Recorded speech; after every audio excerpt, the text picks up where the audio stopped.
Hello student, previous लेक्चरमध्ये आपण aerial modification of stem हा न्यू पॉइंट स्टार्ट केला. आपला चॅप्टर आहे मॉर्फोलॉजी ऑफ फ्लॉवरिंग प्लांट. त्यामध्ये स्टार्टिंग आपण केली होती स्टेमची डेफिनेशन, त्यानंतर कॅरेक्टरिस्टिक ऑफ स्टेम, त्यानंतर स्ट्रक्चर बघितले होते की त्याच्यामध्ये नोड्स, इंटर नोड्स आणि बड्स प्रेझेंट आहेत. आणि त्यानंतरच्या लेक्चरमध्ये आपण व्हॉट इज बड आणि त्या बडचे आपण डिफरंट टाईप बघितले होते. For example vegetative bud and second type is a floral or a reproductive bud. आणि मग त्या व्हेजिटेटिव्ह बडमध्येही आपण त्यामध्ये 4 टाईप बघितले होते: अपायकल, ॲक्सिलरी, ॲडव्हान्टेशियस अँड ए असेसरी बड. आता हा सगळा झालेला पार्ट आहे, त्यामुळे त्यावर जास्त काही डिस्कशन करत नाही. फक्त आपण स्टार्ट कुठं केली होती आणि कुठून आपल्याला कुठे घ्यायचं आहे यासाठी हा सुरुवातीचा मी तुम्हाला इंट्रोडक्शन देत आहे.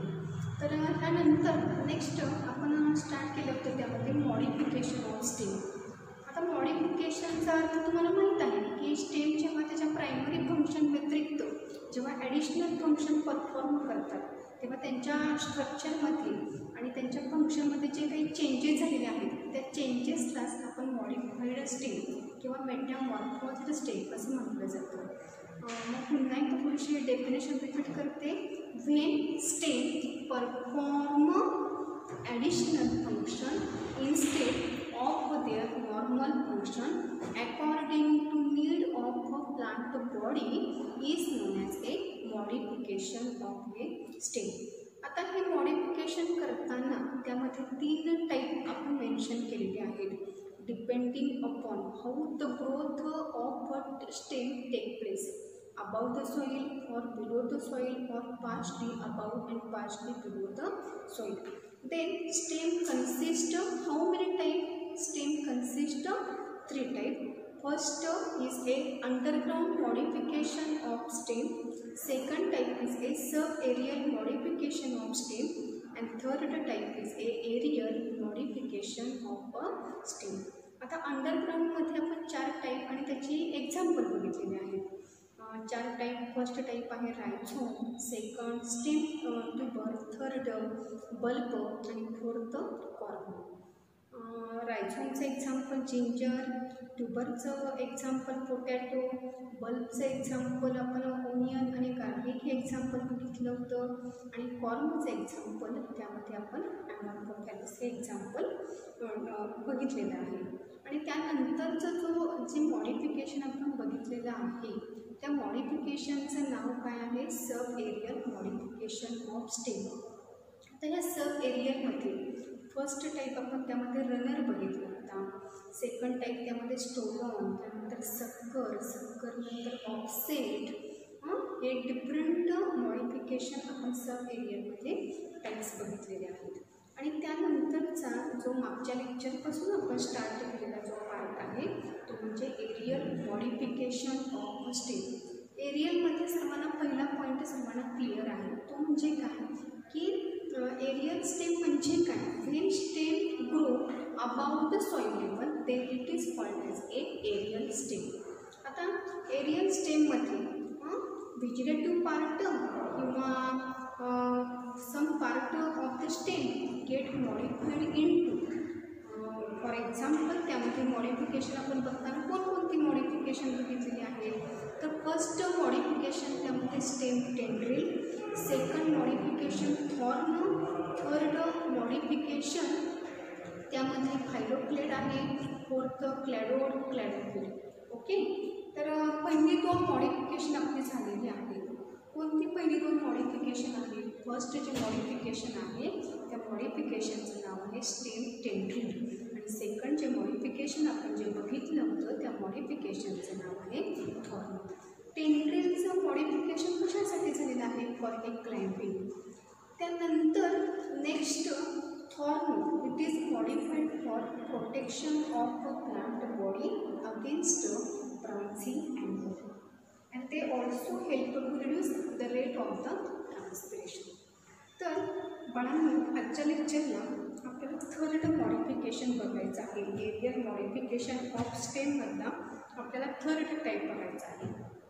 त्यामध्ये काही टाईपचं तुम्हाला नाव सांगते. This type is known as a phylloclade. बघा, या आधी मॉडिफिकेशनचं नाव सर्वांनी लक्षात घ्या. या मॉडिफिकेशनचं नाव काय आहे सांगा? फायलोक्लेड.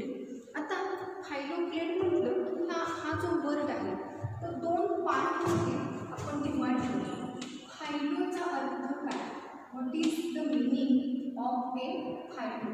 ओके, फायलोचा एक सिंपल वर्ड लक्षात घ्या, लिप.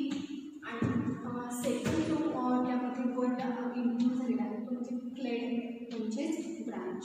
आता फायलोक्लेडचा अर्थ काय?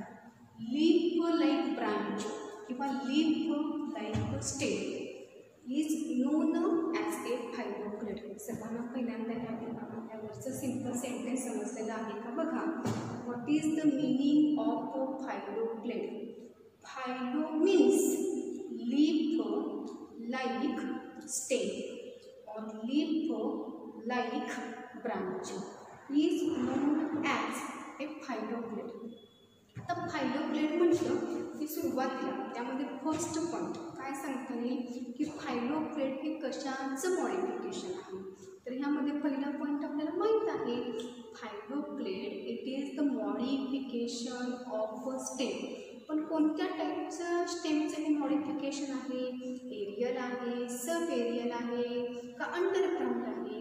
तर आपल्याला माहीत आहे की फायलोक्लेड हे कशाचं मॉडिफिकेशन आहे? Aerial modification of stem. फायलोक्लेडमध्ये सर्वांनी हा पहिला पॉईंट लक्षात घ्या, phylloclade is aerial modification of stem. Okay, आता सेकंड पॉईंट, यामध्ये सेकंड पॉईंट आपल्याला काय सांगायचं आहे की फायलोक्लेड हे मॉडिफिकेशन कशासाठी झालेलं आहे?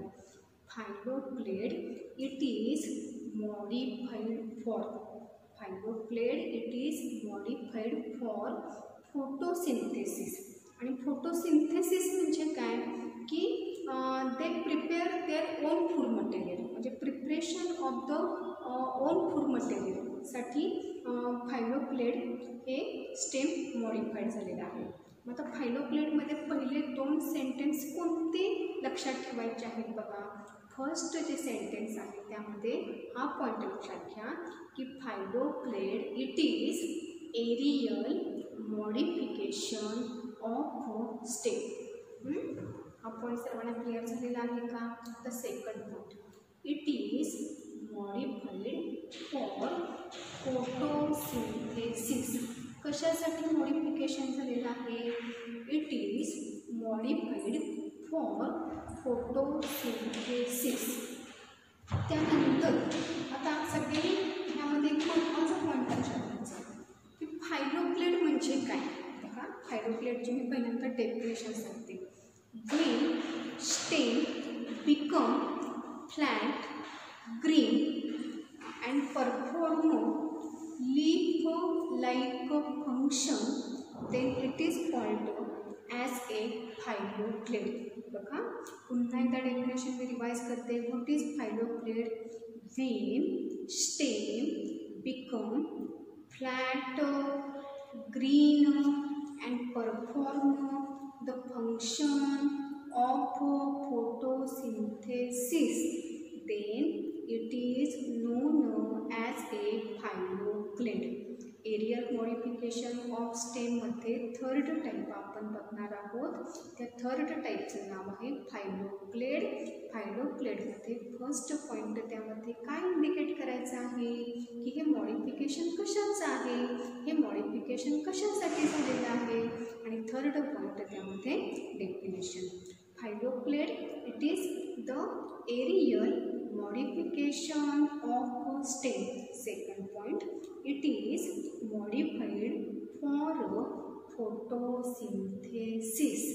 Third point, when stem become flat, green, jointed and perform the function of photosynthesis, this modified stem is known as a phylloclade. Okay, आता ह्या फायलोक्लेडमध्ये आणखी कोणकोणते पार्ट्स त्यामध्ये प्रेझेंट असतात? तर सर्वांनी लक्षात घ्या, फायलोक्लेड कन्सिस्ट नोड्स अँड इंटरनोड्स. फायलोक्लेड्समध्ये काय प्रेझेंट असणार आहे सांगा? Nodes and internodes. आणि फायलोक्लेड म्हणजे जे मॉडिफाईड स्टेम झालेलं आहे फोटोसिंथेसिससाठी, हे जे स्टेम आहे ते फ्लेशी आणि सकुलंट असतं. आता तुम्हाला प्रश्न पडला असेल की सकुलंट म्हणजे काय, सकुलंट कशाला म्हटलं जातं?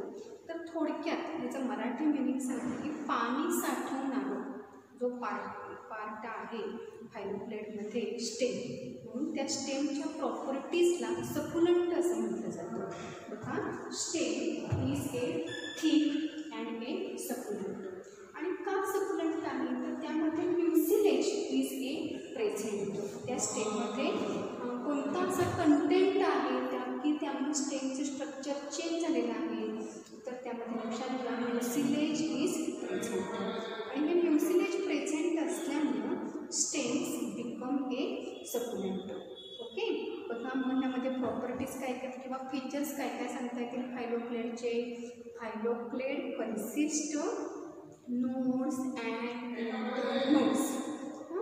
त्यामध्ये नेक्स्ट पॉईंट काय सांगता येईल सांगा? Phylloclade is a green in colour. फायलोक्लेडचा कलर कसा असतो?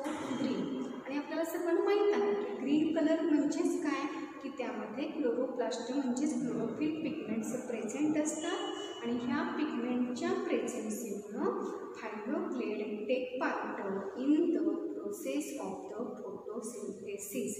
फायलोक्लेड्समध्ये नोड्स प्रेझेंट असतात, इंटरनोड्स प्रेझेंट असतात. फायलोक्लेडचा कलर ग्रीन असतो. आणि फायलोक्लेड्स हे नेचर जे आहे फायलोक्लेडचं थिक आहे आणि सकुलंट आहे. Why succulent? Because presence of the mucilage. आता यामध्ये बघा आणखी एक कॅरेक्टरिस्टिक लक्षात घ्या की फायलोक्लेड्समध्ये स्पाईन्स प्रेझेंट असतात. डायग्राममध्ये पाहिलं फायलोक्लेड्समध्ये स्पाईन्स प्रेझेंट असतात. आता सर्वांनी लक्षात घ्या की कशाचं मॉडिफिकेशन कशामध्ये? In phylloclade leaf is modified into the spine. फायलोक्लेडमध्ये कोणता पॉईंट लक्षात ठेवला सांगा? Phylloclades leaves get modified into the spine.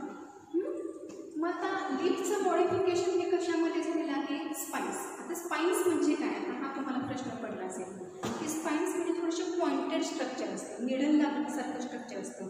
पण थॉर्न आणि स्पाईन्स हे डिफरंट स्ट्रक्चर आहे, हेही त्याबरोबर लक्षात घ्या. आणि स्पाईनची प्रेझेन्सी कुणामध्ये असते तर फायलोक्लेड्समध्ये प्रेझेंट असते. पण हे स्पाईन्स पुन्हा न डेव्हलप होतात तर लीफचं मॉडिफिकेशन पॉइंटेड स्ट्रक्चरमध्ये झालेलं आहे, त्यालाच आपण स्पाईन्स असं म्हणतो. ओके. मग leaves are modified into the spine. मग लीफचं तर मॉडिफिकेशन स्पाईनमध्ये झालेलं आहे. मग लीफचं फंक्शन कोण परफॉर्म करणार? म्हणून फायलोक्लेडमध्ये stem get modified into the phylloclade that is leaf like stem. Okay. फायलोक्लेडचा अर्थ काय लक्षात ठेवायचा? फायलोक्लेड हे काय आहे? Aerial modification of stem. त्यामध्ये पॉईंट लक्षात काय ठेवणार? In phylloclade leaves get modified into the spines. So stem become flat and green and it get modified into the leaf like structure that is a phylloclade. आता तुम्हाला प्रश्न पडला असेल की फायलोक्लेडचं सर्वांना फंक्शन माहीत आहे की फायलोक्लेडचं फंक्शन आपण काय सांगतो बाळांनो? फोटोसिंथेसिस. का फोटोसिंथेसिस हे फंक्शन त्यामध्ये मेन्शन केलेलं आहे? पण फायलोचा अर्थ काय? लीफ म्हणजे कलर कसा आहे त्याचा? ग्रीन. ग्रीन म्हणजे काय? कोणता सेल ऑर्गॅनेल त्यामध्ये प्रेझेंट आहे? क्लोरोप्लास्ट. क्लोरोप्लास्ट म्हणजे कोणते पिगमेंट त्यामध्ये प्रेझेंट आहेत? Chlorophyll pigment. आणि क्लोरोफिल पिगमेंटमुळं फायलोक्लेड्स हे कोणत्या प्रोसेसमध्ये टेक पार्ट करतात तर त्या प्रोसेसचं नाव काय आहे सांगा? फोटोसिंथेसिस. मग बाळांनो आता बघा इंडिव्हिज्युअली फंक्शन लक्षात घ्या. What is the function of the फायलोक्लेड?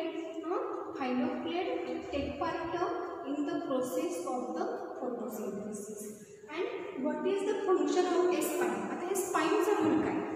Leaf म्हटलं की आपल्याला माहीत आहे की लीफचं फंक्शन हे फोटोसिंथेसिस आहे, पण इथं लीफचं जे कन्व्हर्जन आहे ते स्पाइन्समध्ये झालेलं आहे. मग ह्या स्पाइन्सचा रोल काय आहे? म्हणजे प्रोटेक्शन हा तर एक रोल आहे, पण बाळांनो लक्षात घ्या की फायलोप्लेट टाईपचं जे स्टेम आहे ते शक्यतो कोणत्या प्लांटच्या कॅटेगरीमध्ये प्रेझेंट असतं, तर त्या प्लांटची कॅटेगरी समजण्याची झिरोफायटिक. आणि झिरोफायटिकचा अर्थ तुम्हाला मी सांगितलेला आहे फर्स्ट लेक्चरलाच. What is the meaning of the xerophytic? Xerophytic that is those plants which grow in less amount of water or a scarcity of a water. जिथं पाण्याचा अभाव आहे, जिथं पाण्याची कमतरता आहे, अशा ठिकाणी जे प्लांट वाढले जातात अशा प्लांटला झिरोफाइट्स असं म्हणतात. ओके, थोडेसे मी काही डेफिनेशन मराठीमध्येही सांगते आणि इंग्लिशमध्येही सांगते, कारण काही स्टुडंट हे थोडेसे मराठी मीडियममधले पूर्णपणे आहेत, त्यामुळे त्यांना लगेच इकडचे वर्ड लक्षात येत नाहीत. त्यामुळे जे आपलं लेक्चर आहे ते थोडंसं मी दोन्ही ड्युएल लँग्वेजमध्ये सांगते आहे का हे सगळ्यांना ह्या कन्सेप्ट लक्षात याव्यात. ओके, आता मग सर्वांनी लक्षात घ्या की फायलोप्लेटमध्ये पहिला पॉईंट काय लक्षात ठेवणार आहे? It is aerial modification of stem. Second point, it is modified for photosynthesis. Third point, when stem become flat and green and perform leaf-like function, then it is called a phylloplate. Phylloplate consists of nodes and internodes. Phylloplates are green in color.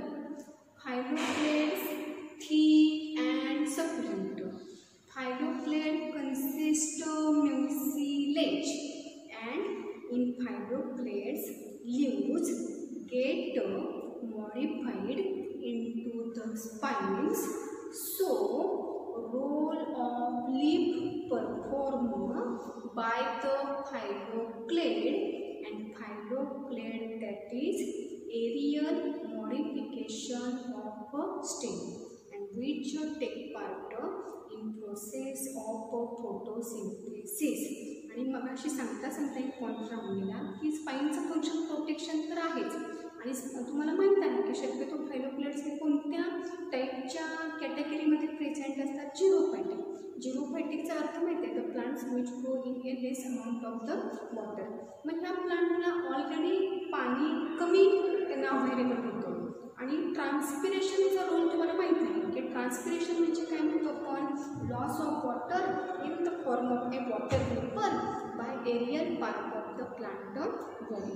मग ट्रान्सपिरेशनद्वारे जर वॉटरचा loss झाला तर त्या प्लांटला वॉटरच available होणार नाही, त्याची growth fulfil होणारच नाही. मग हे टाळण्यासाठीच बघा त्या प्लांटमध्ये असं काही मॉडिफिकेशन झालेलं आहे की रूटने जे काही वॉटर ॲब्सॉर्ब केलेलं आहे ते स्टोअर राहण्यासाठी त्यामध्ये लीफचं मॉडिफिकेशन हे स्पाइन्समध्ये झालेलं आहे. आणि स्पाइन्सचं फंक्शन काय सांगायचं सांगा? Spines reduces the rate of the transpiration. स्पाइनचं फंक्शन काय असणार आहे? Spine reduces the rate of the transpiration. म्हणजे ट्रान्सपिरेशन या प्रोसेसचा रेट प्रतिबंध करण्याचं काम हे स्पाइन्स करतात. आणि त्यामुळे ट्रान्सपिरेशन जर प्रोसेस ही रोखली तर वॉटरचा लॉस होणार का? नाही, वॉटरचा लॉस हा प्रिव्हेंट केला जाणार आणि वॉटरचं स्टोरेज होणार. म्हणून लीफचं कन्व्हर्जन हे फायलोप्लेट्समध्ये स्पाइन्समध्ये झालेलं आहे. आणि स्पाइनचा रोल काय असणार आहे? To reduce the rate of the transpiration or to check the rate of the transpiration.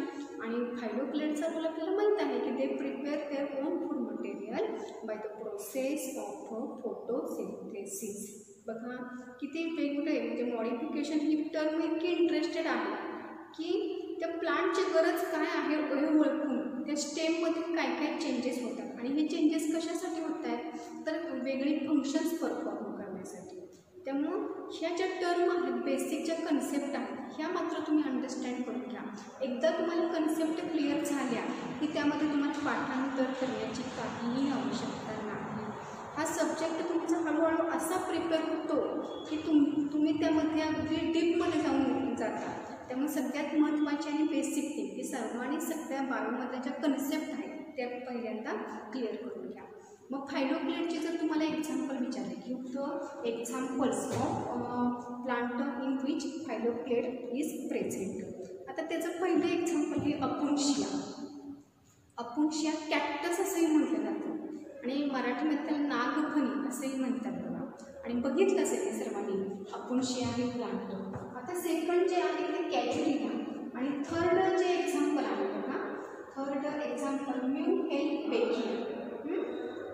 First example Opuntia, second example Casuarina आणि थर्ड एक्झाम्पल म्यूहेलबेकिया. ओके. मग सर्वांनी बघा टेंड्रिलमध्ये आपण एक्झाम्पल कोणकोणती लक्षात ठेवली होती? कुकुरबिटा, त्यानंतर पॅशन फ्लॉवर, ओके, अँटिगोना आणि व्हिटिस हे एक्झाम्पल लक्षात ठेवलं होतं. थॉर्नमध्ये आपण एक्झाम्पल कोणती बघितली होती? सिट्रस हे एक्झाम्पल बघितलं होतं. त्यानंतर ड्युरंट आहे त्यामध्ये एक्झाम्पल बघितलं होतं. बोगनवेलिया हे एक्झाम्पल बघितलं होतं. आणि आजच्या लेक्चरला आपण कोणतं मॉडिफिकेशन बघितलेलं आहे? फायलोप्लेट्स. फायलोप्लेट्समध्ये इन्व्हॉल्व होणारे प्लांट कोणकोणते आहेत? फर्स्ट एक्झाम्पल अपुन्शिया, माझ्यामध्ये सर्वांना लक्षात राहतं अपुन्शिया. सेकंड प्लांट कोणतं आहे? कॅच्युरिना. आणि थर्ड जे प्लांट आहे त्या थर्ड प्लांटचं नाव काय आहे? सांगा. म्यूहेलबेकिया. ओके. तर फायलोप्लेटची इथे डायग्राम काढली आहे. डायग्राममध्ये बघा स्टेम हे कसं आहे? थिक आहे, फ्लॅट आहे आणि एकमेकांना जॉईंटच झालेला आहे. आणि आणखी एक लक्षात ठेवायचं की हा जो रिजन आहे त्या रिजनला काय म्हटलं जाणार? समजा नोड. आणि दोन नोडमधला हा जो रिजन असणार त्या रिजनला काय म्हटलं जाणार? समजा एंडर. आणि लीफचं मॉडिफिकेशन हे कशामध्ये झालेलं आहे? स्पाइस. कशासाठी? To reduce the rate of the transcription. आणि ही जॉईंटेड किंवा फ्लॅट हा जो पार्ट आहे हा पार्ट म्हणजे काय आहे? समजा स्टेम. म्हणजेच तो त्याचं मॉडिफिकेशन हे कशामध्ये झालेलं आहे? समजा फायलोप्लेट. आणि हे मॉडिफिकेशन कशासाठी झालेलं आहे? For the process of the photosynthesis. बघा एरियल मॉडिफिकेशन ऑफ स्टेम. त्यामध्ये थर्ड मॉडिफिकेशन आपण जे बघितलेलं आहे या मॉडिफिकेशनचं नाव काय आहे? सांगा. फायलोप्लेट. फायलोचा अर्थ काय सांगितलेला आहे? सांगा. Leaf like.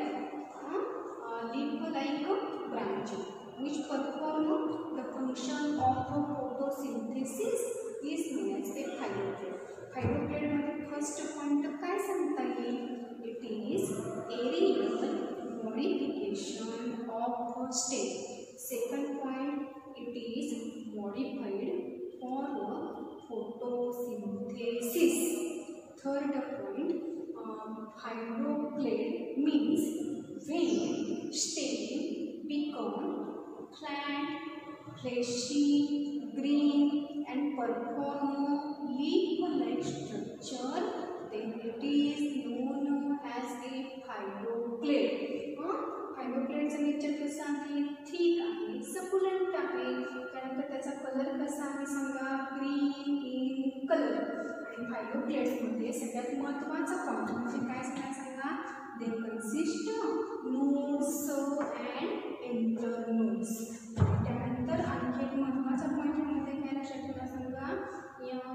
In phylloclades leaves get modified into the spines and spines are useful for reduce the rate of the transpiration. So stem become flat, green and leaf-like. Then it is called as a फायलोप्लेट. And फायलोप्लेट perform the function of photosynthesis. For example, अपुन्शिया, for example, कॅच्युरिना, for example, म्यूहेलबेकिया. आणि लीफचं modification हे कशामध्ये झालेलं आहे? स्पाइन्समध्ये. स्टेमचं modification हे कशामध्ये झालेलं आहे? फायलोप्लेटमध्ये. स्पाइनचं function काय असणार आहे? प्रोटेक्शन तर आहेच. आणि सेकंड फंक्शन काय असणार? Reduce the rate of the transpiration. आणि ट्रान्सपिरेशनचा अर्थ काय सांगितलं होता? Loss of water in the form of a water vapour by aerial part of a plant body. आणि स्टेमचं मॉडिफिकेशन कशामध्ये झालेलं आहे? फायलोप्लेटमध्ये. आणि फायलोप्लेटचं इथे फंक्शन काय सांगता येईल? सांगा. Phylloclade take part in the process of the photosynthesis and they prepare their own food material through the process of the photosynthesis. बघा सिंपल मॉडिफिकेशन आहे फायब्रोब्लेड, काही त्यामध्ये अवघड नाही. नुसती आकुंशियाची डायग्राम जर तुम्ही डोळ्यासमोर ठेवली तरी तुम्हाला सगळे पॉईंट त्यामध्ये क्लिअर कट एक्झाममध्ये लिहिता येतील. हे मॉडिफिकेशन कशाचं आहे, एरियल कशासाठी झालेलं आहे, फोटोसिंथेसिस. शक्यतो कोणत्या प्लांटमध्ये फायब्रोब्लेड टाईपचं स्टेप ऑब्झर्व होतं. जर MCQला जर हा क्वेश्चन विचारला तर तुम्हाला त्या प्लांटची कॅटेगरी माहीत पाहिजे. जिओफिटिक प्लांट, त्यानंतर फायब्रोब्लेड्समध्ये काय, phylloclade consist nodes, internodes. The colour of the phylloclade is green. Phylloclades are thick and succulent. They consist mucilage. Leaves get modified into spines and spines useful for protection and reduce the rate of the transpiration, and stem get modified into the leaf-like structure that is phylloblade, and phylloblade take part in the process of the photosynthesis. Example अपुंशिया आहे, कॅथ्युरिन आहे, न्यूहेलन, बेकियान example आहे. आणि मग फायब्रोब्लेडच्या डायग्राममध्ये तुमची nodes, internodes आणि spines एवढे 3 तरी लेवल ॲटलिस्ट तुमच्या फिगरमध्ये आले पाहिजे. आणि मग सगळ्यात शेवटी जेव्हा मॉडिफिकेशन आपली कंप्लीट होते तेव्हा मग फंक्शनचा एक चार्ट आहे. फंक्शनचा चार्ट म्हणजे टॅब्युलर फॉर्ममध्ये. फॉर एक्झाम्पल फर्स्ट आपण एरियलमध्ये काय बघितलं होतं, टिल ड्रिल डॅश करून म्हणा support climbing. Second form protection, reduce the rate of the transpiration. Phylloclade photosynthesis. Cladode जरी असेल तर फोटोसिंथेसिस. आणि लास्ट ह्यामध्ये आपण जे बघणार आहोत बल्बिल. बल्बिलचं मॉडिफिकेशन हे कशासाठी झालेलं आहे, for A vegetative propagation for a vegetative reproduction. एवढा टॅब्युलर फॉर्ममध्ये हा पॉईंट त्यामध्ये मेन्शन करा. म्हणजे एक्झामला तुम्ही तेवढंच बघून गेला तरी तुम्हाला पटकन ते लक्षात राहील आणि तुमची प्रिपरेशनसुद्धा चांगली होईल. तर माझ्या मते हा पॉईंट सर्वांना समजलेला असेल. आता त्यानंतर आपण नेक्स्ट लेक्चरला एरियल मॉडिफिकेशन ऑफ स्टेममधलं 4th मॉडिफिकेशन आपण त्यामध्ये बघणार आहोत. Okay, thank you.